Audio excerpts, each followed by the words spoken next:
Drapeaux centrafricains et français hissés bien haut ensemble, militaires français et centrafricains sur la base Mpoko de Bangui, ces images racontent l'unité et le travail en commun. Et cela va jusqu'aux offrandes de l'armée française. Un véhicule amphibie et dans ce container, 1400 kalachnikovs issus d'une saisie illégale en Somalie. Un don et une exception sur l'embargo sur les armes en Centrafrique, justifié sans sourciller par la ministre de la Défense française. Ce qui est important, c'est que ces armes, dès lors qu'elles seront livrées aux forces armées centrafricaines, puissent être identifiées, qu'elles puissent être stockées et qu'elles puissent être tracées. Dès lors que ces conditions sont réunies, il n'y a aucune raison à ce que l'embargo ne puisse être levé.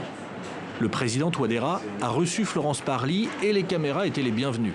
La France veut montrer son attachement ou réaffirmer son attirance pour la Centrafrique. Je voudrais, couper court à une mauvaise rumeur qui pourrait laisser penser que la France est partie. La France n'est pas partie, la France est toujours présente. Elle est présente, comme je l'ai rappelé, sur différents terrains, militaires, diplomatiques, sur le plan du développement. Derrière cette livraison d'armes se joue autre chose. Qui sera le plus influent dans ce pays à peine sorti d'un conflit?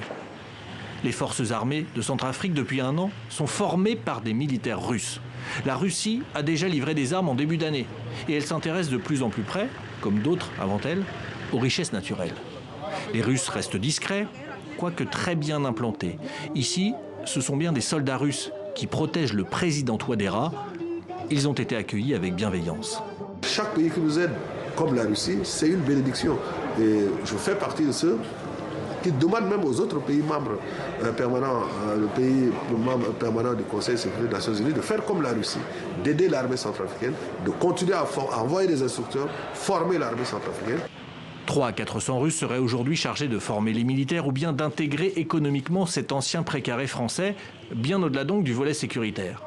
Et ces images ici peuvent paraître bien anecdotiques. C'est le nouveau concours de Miss Centrafrique. Il n'existait plus, mais la Russie l'a remis sur pied, allant jusqu'à dépêcher sur place une ancienne Miss, accompagnée du conseiller à l'ambassade.